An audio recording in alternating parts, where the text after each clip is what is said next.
Assalamualaikum and salam sejahtera to everyone, especially to both of my panel. My name is Muhammad Akmal bin Noor. I'm from 3 BMMH program. This is my video presentation for Bachelor Degree Project 1 with the title of Indoor Air Quality and Respiratory Health among academic staff in Department of Mechanical Engineering Technology, UTeM. My research was supervised by TS Azwan bin Aziz. Before I start the presentation, here is the overview of the research, which is it will cover introduction, research objectives, scope of study, literature review, methodology, and expected outcomes. I will start the presentation with introduction that consists of 3 points, which is indoor air quality, respiratory health, and relationship of indoor air quality with respiratory health. Indoor air quality refers to the air quality inside and around the building and structure, where it is related to occupant health and comfort. The importance of good level of indoor air quality is to lower the chance of developing respiratory symptoms among building occupants. Indoor air quality is influenced by various factors, such as poor ventilation in the building, temperature control issue, humidity of the space, and recent renovations. The other activities in or near a structure all can affect the amount of fresh air coming in. Meanwhile, for respiratory health, it is important to be taken care of as it is one of important part on human system. The association of indoor air quality with respiratory health has been the object of several studies due to its adverse health effect on human. And for the next slide is the relationship of indoor air quality with respiratory health.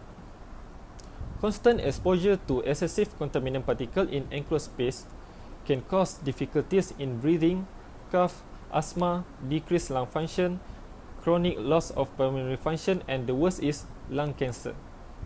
All stated disease above is relationship of indoor air quality with respiratory health aspect. Next, this research is divided into two different objectives, which is main objective and specific objective.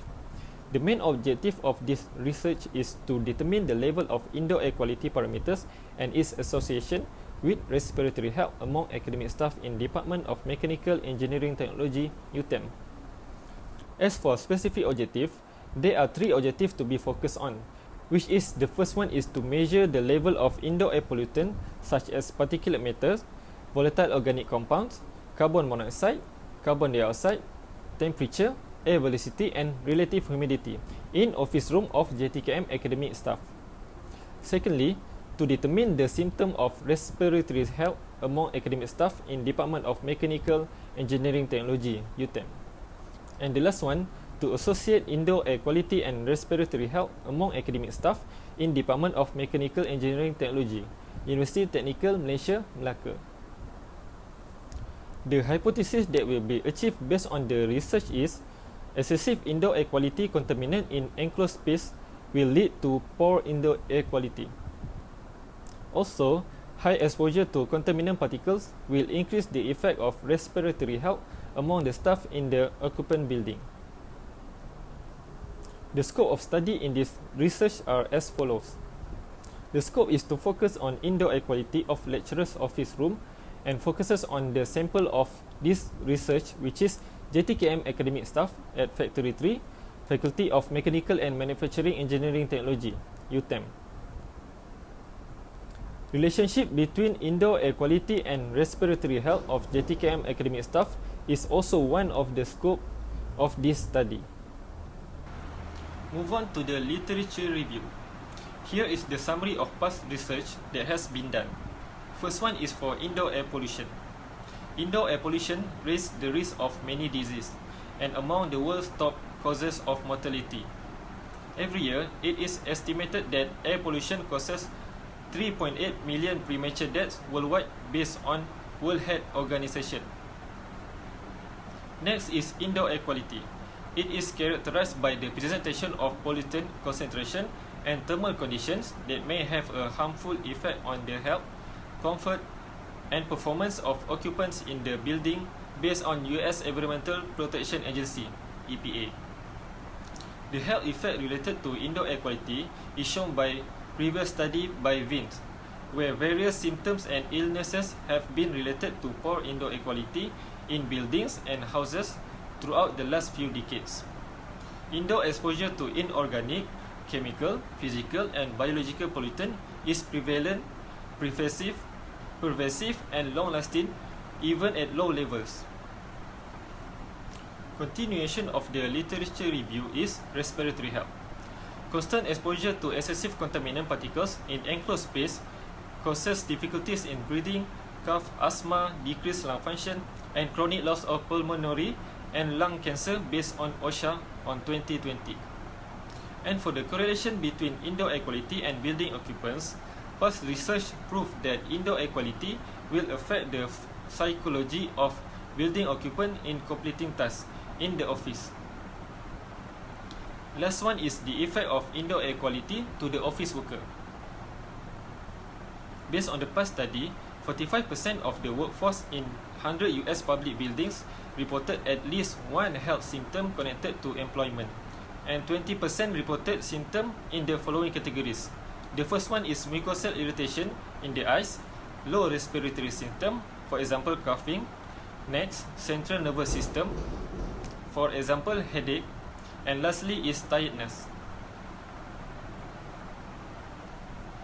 For methodology of this research, I will start with conceptual framework. It is divided into two parts, which is indoor air quality factor and respiratory health. Factor of indoor air quality is from ventilation, humidity level, dust, volatile organic compound, HVAC system, and also building materials and furnishings. While the parameters of indoor air quality are particulate matter, volatile organic compounds, carbon monoxide, carbon dioxide, temperature, air velocity, and relative humidity. As for the respiratory symptom, the study focuses on JTKM staff, where the symptom and risk factor are the things to be highlighted. The symptoms such as difficulties in breathing, cough, asthma, decreased lung function, chronic loss of pulmonary function, and lung cancer.